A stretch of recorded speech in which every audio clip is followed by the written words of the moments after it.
What's going on, everybody? It's Joe 103. Gonna try something a little different here.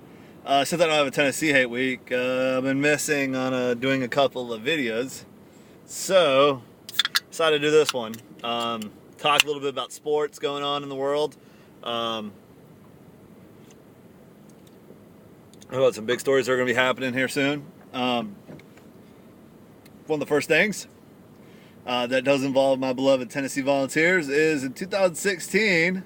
They are scheduled to play a game, which they'll have the official press conference on Monday, but reports have already leaked out, so that means it's going to happen. Tennessee is going to play Virginia Tech in no other place but Bristol Motor Speedway, which, for maybe some of the 49er fans that don't follow NASCAR, is a 160,000 seat stadium that holds a NASCAR event twice a year. It's a half-mile track, but it looks like a football stadium. It's enormous. I've been 3 times now, and it also sits conveniently right in the middle between Blacksburg, Virginia, which is the home of Virginia Tech, and Knoxville, Tennessee.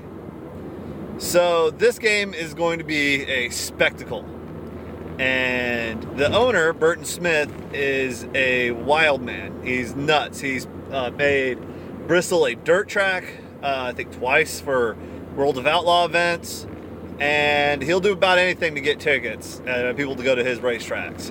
And I think it's a great idea. I know it's been thrown around for about 7 years now, but finally both teams agreed, both athletic directors agreed to play each other in 2016, which also means logistical problems, because NASCAR's what they call fall races, they have a spring and a fall race, they like to call them. One happens in March, the other one happens in August. That August one doesn't give a lot of time for Bristol to convert itself from a racetrack, which it normally has, which has pit stalls and some creature comforts for the pit crews, and for medical people and Victory Lane and stuff like that. How do they knock all those things down and make it available to have a regulation-sized football field on it? And then also adds the problems of, what is the padding going to be? Is this going to be just a concrete floor with a freaking AstroTurf put on top of it? If so, that's going to suck. So you would assume that they would put one of those, fancy new turf stadiums with a little bit of padding on it, so that you're not just landing on concrete for 90 minutes. And but with all those aside, the man that can do it is Burton Smith and his team at Bristol Motor Speedway. But that's not only the place he owns. He owns a bunch of other tracks, but Bristol and Charlotte are a couple of his crown jewels. And he's shown that he'll change Bristol into anything he damn well wants on a whim. So I'm really excited for that. Also, a lot of people might not know, I'm a huge hockey fan. I'm a huge San Jose Sharks fan. I know I've been talking a little up with Osmosis and stuff like that, talking a little smack about the Red Wings on them, and a few other hockey guys, Rowan Arts, and of course Roller Coaster Freak, my Shark brother in crime. I'm really want to start doing a weekly thing where I talk Sharks and the week that was, and then maybe do when the playoffs hit, game by game, because by that time it'll be April and it will be a whole lot of nothing going on YouTube. So I think that'll actually be something really fun. But yeah, Sharks started off last week. They played last night. They've won all 4 games they played, which is an awesome start. I'm really excited about this team. This team has some really good potential. They have some really good depth, which is through some very savvy drafting, contract restructurings, and just all-out good drafting. Getting Tyler Kennedy to add depth, drafting Tomas Hertl, which if you have not seen Tomas's goal on Tuesday's game against New York, his 4th goal, which the kid scored 4 goals and he's 19 years old, so already there you show this guy's got some skills. And then he goes and does the sickest between the legs backhand goal that just completely de-pads Marty Biron. I mean, Biron didn't even know where the hell it was going.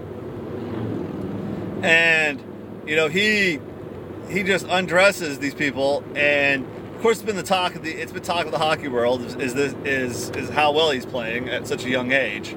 Because I mean, last year he wasn't even playing in the minors for San Jose. He was back in the Czech Republic finishing his contract with his Czech team, which I'm not even going to try because I can't speak Czech at all. So he goes out there. This is his first full, season in North America, and he's already got 9 goals, and he's already gotten some guy suspended because he's targeted him. But of course it's Ehlers, so it was Ehlers. It wasn't Hitler. It was Ehlers, Edler, who's a punk and a clown, but he plays for Vancouver. Shocker. Other than the Sedin sisters, that whole team is pretty much a bunch of freaking clowns and goons I hate them so much. Anyway, so they started off good, and in the Niemi has had a really good, goals against average. I think he's allowed no more than 2 goals in each game, and I think the last 2 he's only given up 1 goal, which I mean is a pretty damn good start. And I really see some big things from him. I think he got kind of gypped in the Vezina Trophy, but oh well. Sharks usually don't get any awards, so oh well. But anyway, let me know what you guys think about me talking hockey, because I really enjoy talking about it. I enjoy talking about other teams. I like watching a lot of hockey, especially when the wintertime, especially when football dies down. There's really nothing else to watch. I'm not a huge NBA fan. I know there's a bunch of guys who are. I've never really kept with the NBA. The NBA's never really kept my attention after, the one and doneers really started, when the 18-year-olds really started getting into the league. It really kind of cheapened the product for me, because I'm the kind of guy who likes to watch basketball defenses. I like watching defense. I don't like watching, just teams go up and down the court scoring at will, and when you not score, that's a rarity. That was a great defensive stop. He made him shoot, and the guy missed the shot. No, he missed a shot. When no one's close to him, and he makes it, and then the way stars get calls, especially in the pros, is just ridiculous. It gets really bad. Whereas in college, it happens a little bit with a few teams. However, most of the referees will swallow whistles usually at all times. Of course, I'll still be talking Tennessee basketball, but that's a completely different animal.